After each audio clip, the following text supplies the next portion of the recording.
又跑回家了。刚外出回来，顺便买了早餐。两只吃货看我拿东西回来，就跑回来了。只要看到我手里拿吃的，就跑回来要吃的，完全不把自己当鸟，吃啥他都要，不给就赖着不走了，多少都要给他一点。这两只二货也跑回来找吃的了。馒头他好像不太喜欢给他不要，他想吃肉，我都没有吃，不要算了。往哪里找了一只大蜘蛛？八哥吃蜘蛛的，这么大一只，吃进去都饱了。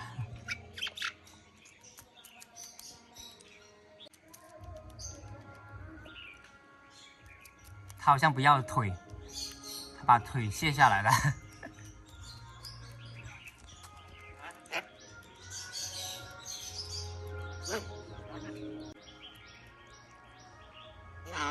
你好。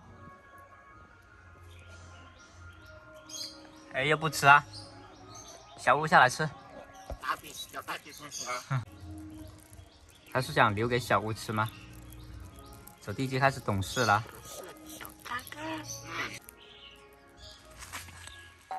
小乌叼着跑了。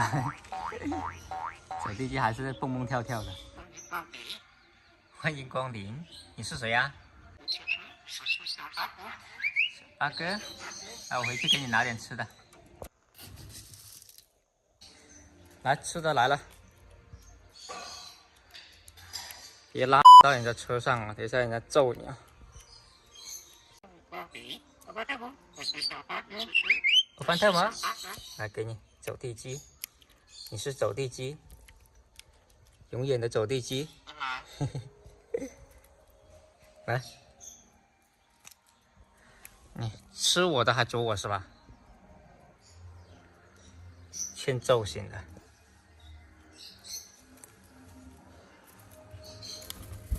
你看，是二货，像是二哈一样。妈的！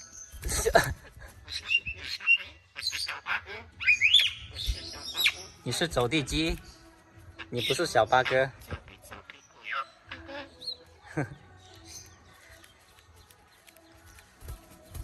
走开！二哈都没有他调皮。这暴脾气我忍他很久了。八哥怎么做好吃？大家给个建议。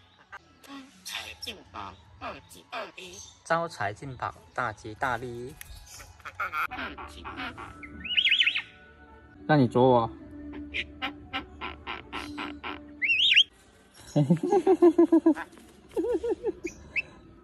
起不来了吧？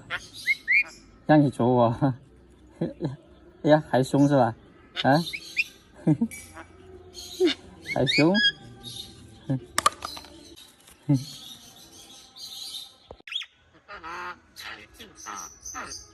放地上给你。